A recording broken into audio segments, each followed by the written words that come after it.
ერთ-ერთი საკითხი, რომელიც COVID-ის დროს დასტანდარტდა, ასე ვთქვათ, თითქოს COVID-ის დროს წამოვიდა უფრო მეტი ინტენსიურობით, არის ეგრეთ წოდებული quiet quitting, ანუ უჩუმრად წასვლა სამსახურიდან, უჩუმრად შეუმჩნევლად, ხო და წასვლა სამსახურიდან ალბათ არასწორი თარგმანია, ეს არის, რომ მოკლედ ხელფასს ვიღებ და საქმეს არ ვაკეთებ რა.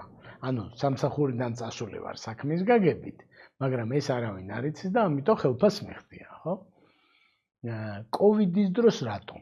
COVID-ის დროს ორი რამე მოხდა. ერთი, რომ Gen Z ადამიანები მოვიდნენ სამსახურში დაახლოებით მაგ პერიოდში და ემთხვა, ასე ვთქვათ, Gen Z-ის ასაკს, უმაღლესის დამთავრებას და რაღაცებს და Gen Z ხალხი ძალიან პრაგმატულია და ძალიან კარგად იცის თავისი დროის ფასი და ბევრი რამე და მეორე მიზეზი იყო დისტანციური მუშაობა და ეს каранტინები და ამბები მეტი ტექნიკურად მეტი საშუალება მიეცა ადამიანს, რომ რაღაცა მოფარებულში ნაკლებად გაეკეთებინა საქმე.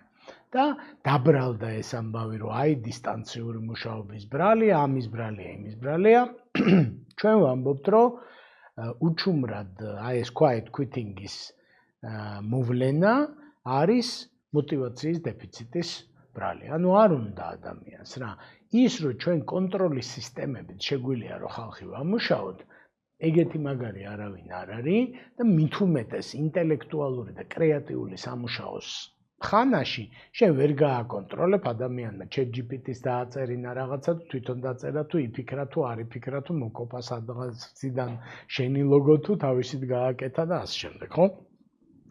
მაგ ხარისხის კონტროლი ინტერნეტის და AI-ის დროში უბრალოდ შეუძლებელია.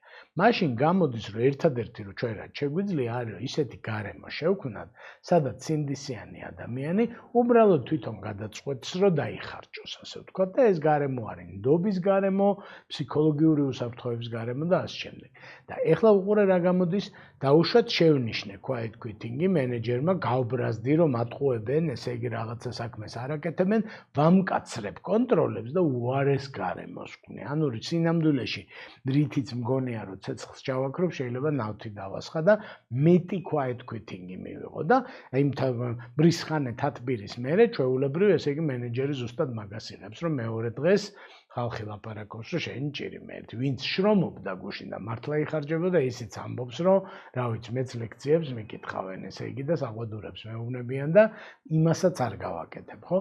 ამიტომ ჩვენ ვამბობთ, ესე იგი მენეჯმენტის ტრეინინგის მონაწილეებს ვეუბნებით, რომ ხელების გადაგრეხით პერფორმანსის მიღება შეუძლებელია, ასე ვთქვათ რა.